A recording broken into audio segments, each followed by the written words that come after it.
1971 2025 ഇന്ത്യയിലെ രാഷ്ട്രീയ സംഘർഷങ്ങളുടെയും അതുപോലെ തന്നെ ഇന്ത്യ പാക് സംഘർഷങ്ങളുടെയും രണ്ട് ചിത്രങ്ങൾ നമുക്ക് തരുന്നുണ്ട്. 1971 ഇന്ദിരാഗാന്ധി പ്രധാനമന്ത്രിയായിരിക്കുമ്പോൾ പാകിസ്ഥാനെ രണ്ടായിട്ട് പിളർന്ന് കിഴക്കൻ പാകിസ്ഥാനെ നമ്മൾ ബംഗ്ലാദേശ് എന്ന് പറയുന്ന മറ്റൊരു രാജ്യമാക്കി സൃഷ്ടിച്ചു. എന്നാൽ 2025 നടന്നത് അതിർത്തി കടന്നു വന്ന് ഭീകരർ നടത്തിയിട്ടുള്ള ഭീകര പ്രവർത്തനങ്ങൾക്ക് തിരിച്ചടി നൽകുന്ന ഒരു സർജിക്കൽ സ്ട്രൈക്ക് ആയിരുന്നു. 1971 നടന്നത് ഒരു തുറന്ന യുദ്ധമായിരുന്നു, പ്രഖ്യാപിത യുദ്ധമായിരുന്നു. 2025 നടന്നത് ഒരു യുദ്ധമായിരുന്നില്ല, ഒരു സർജിക്കൽ സ്ട്രൈക്ക് മാത്രമായിരുന്നു. ഒരു യുദ്ധത്തിന് അതിൻ്റെതായ കൃത്യമായ ലക്ഷ്യങ്ങളുണ്ടായിരുന്നു. പാകിസ്ഥാനെ രണ്ടായി പിളർത്തുക എന്നും പുതിയൊരു രാജ്യം സൃഷ്ടിക്കുക എന്നുള്ളതും 1971 ലക്ഷ്യമായിരുന്നുവെങ്കിൽ 2025 ഇന്ത്യയിലേക്ക് തീവ്രവാദ പ്രവർത്തകരെ പരിശീലിപ്പിച്ചയക്കുന്ന ഭീകരവാദ ക്യാമ്പുകൾ, ആ സംഘടനകളുടെ ആസ്ഥാനങ്ങൾ തകർക്കുക എന്നുള്ളതായിരുന്നു നമ്മുടെ ലക്ഷ്യം. 2025 അത് കൃത്യമായി നമ്മൾ നിർവഹിച്ചു. 9 ഭീകരവാദ പ്രവർത്തകരുടെ സംഘടനകളുടെ ആസ്ഥാനങ്ങൾ ആക്രമിക്കപ്പെടുകയും അവരുടെ പരിശീലന കേന്ദ്രങ്ങൾ കൃത്യമായി തകർക്കുകയും ചെയ്തു.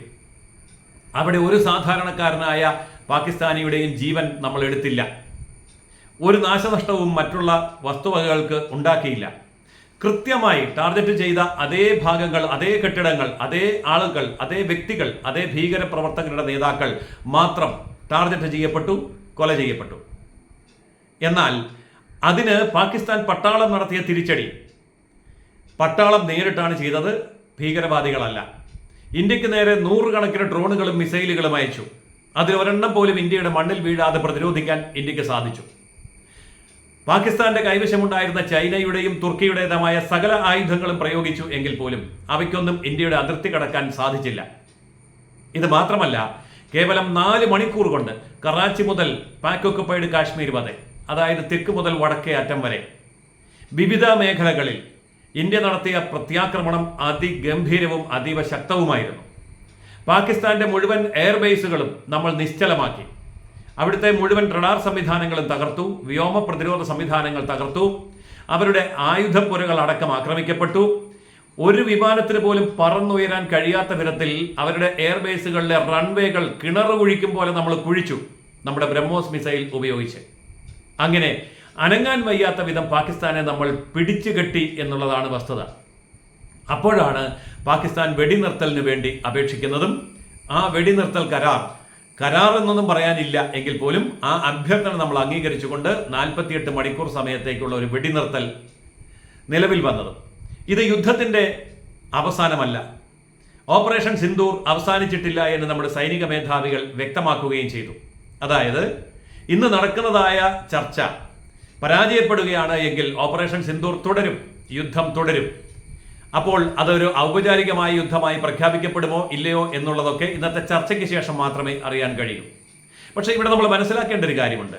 1971 2025 നമുക്ക് താരതമ്യം ചെയ്യാനേ പറ്റില്ല. 1971 പ്രഖ്യാപിതമായിട്ടുള്ള ഒരു തുറന്ന യുദ്ധമായിരുന്നെങ്കിൽ 2025 നടന്നത് ഒരു സർജിക്കൽ സ്ട്രൈക്ക് മാത്രമാണ്. നമ്മൾ ഇന്ത്യയുടെ പട്ടാളം, കരസേനയാണെങ്കിലും വ്യോമസേനയാണെങ്കിലും നാവികസേനയാണെങ്കിലും ഇന്ത്യയുടെ അതിർത്തി, അതായത് പാകിസ്ഥാൻ അതിർത്തിയിലേക്ക് കടന്നു കയറി നമ്മളൊന്നും ചെയ്തില്ല. ഇന്ത്യയുടെ അതിർത്തിക്കുള്ളിൽ നിന്നുകൊണ്ട് മാത്രം പാകിസ്ഥാന്റെ യുദ്ധത്തെ അല്ലെങ്കിൽ ആക്രമണത്തെ നമ്മൾ പ്രതിരോധിക്കുക മാത്രമാണ് ചെയ്തത്. അതോടൊപ്പം ഇന്ത്യൻ മണ്ണിൽ നിന്നുകൊണ്ട് പാകിസ്ഥാനെ തെക്ക് മുതൽ വടക്ക് വരെ ആക്രമിക്കാനുള്ള നമ്മുടെ ശേഷി വളരെ കൃത്യമായി ബോധ്യപ്പെടുത്തി കൊടുക്കുകയും അവരുടെ സൈനിക നീക്കങ്ങളെ സമർത്ഥമായി സ്തംഭിപ്പിക്കുകയും നമ്മൾ ചെയ്തു എന്നുള്ളതാണ്. ഇത് പാകിസ്ഥാനും ചൈനയ്ക്കും ലോകത്തിനുമുള്ള വളരെ കൃത്യമായൊരു മുന്നറിയിപ്പാണ്. നമ്മൾ ചെയ്ത എല്ലാ കാര്യങ്ങളും വ്യക്തമായി ഫോട്ടോ, വീഡിയോ പിൻബലത്തോടുകൂടി ലോകത്തിന് മുമ്പിൽ നമുക്ക് അവതരിപ്പിക്കുവാനും ബോധ്യപ്പെടുത്തുവാനും കഴിഞ്ഞു. പാകിസ്ഥാൻ നടത്തിയ എല്ലാ നുണപ്രചരണങ്ങളെയും പൊളിക്കുവാനും നമുക്ക് സാധിച്ചു. പക്ഷേ ഈ വസ്തുതകളെ കൃത്യമായി വിലയിരുത്താൻ ഇന്ത്യക്കകത്ത് ഇന്നും പലരും തയ്യാറാവാത്ത സാഹചര്യത്തിലാണ് ഞാൻ ഈ കാര്യങ്ങൾ സൂചിപ്പിച്ചത്. എന്തുകൊണ്ട് നമ്മൾ പാക് ഒക്കുപൈഡ് കാശ്മീർ പിടിച്ചെടുത്തില്ല എന്നൊക്കെ ചോദിക്കുന്നവരുണ്ട്. അതേ ചോദ്യം തന്നെ ഞാൻ ചോദിക്കുകയാണ്. എന്തുകൊണ്ട് 1971 ഇന്ദിരാഗാന്ധി യുദ്ധം ജയിച്ചപ്പോൾ പാക് ഒക്കുപൈഡ് കാശ്മീർ പിടിച്ചെടുത്തില്ല?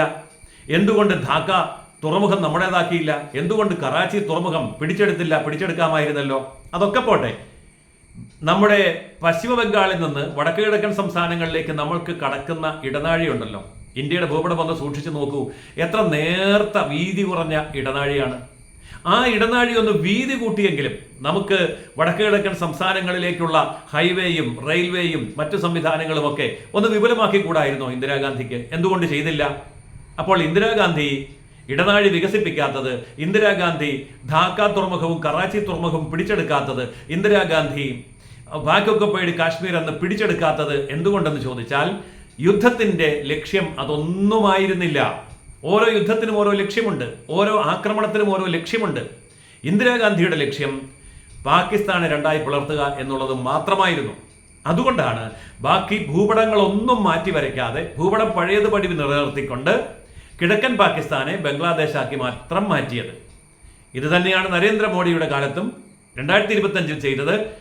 പാകിസ്ഥാന്റെ പരിശീലന കേന്ദ്രങ്ങൾ, ഭീകരവാദ തലസ്ഥാനങ്ങൾ, ഭീകരവാദികൾ, അവരെ മാത്രം ഉന്മൂലനം ചെയ്യുക, ഒരു പാകിസ്ഥാനിയെയും കൊല്ലാതിരിക്കുക, മറ്റു വസ്തുക്കൾക്ക് നാശനഷ്ടമുണ്ടാകാതിരിക്കുക, ഇന്ത്യയുടെ അതിർത്തി ലംഘിക്കാതെ തന്നെ ഈ കാര്യങ്ങൾ ചെയ്യുക, ഇതായിരുന്നു ലക്ഷ്യം. ആ ലക്ഷ്യമാണ് നാം നേടിയത്. അതുകൊണ്ട് 1971-നെയും 2025-നെയും തമ്മിൽ താരതമ്യപ്പെടുത്തുന്നത് ഒരു കാര്യവുമില്ല, അത് ശരിയുമല്ല.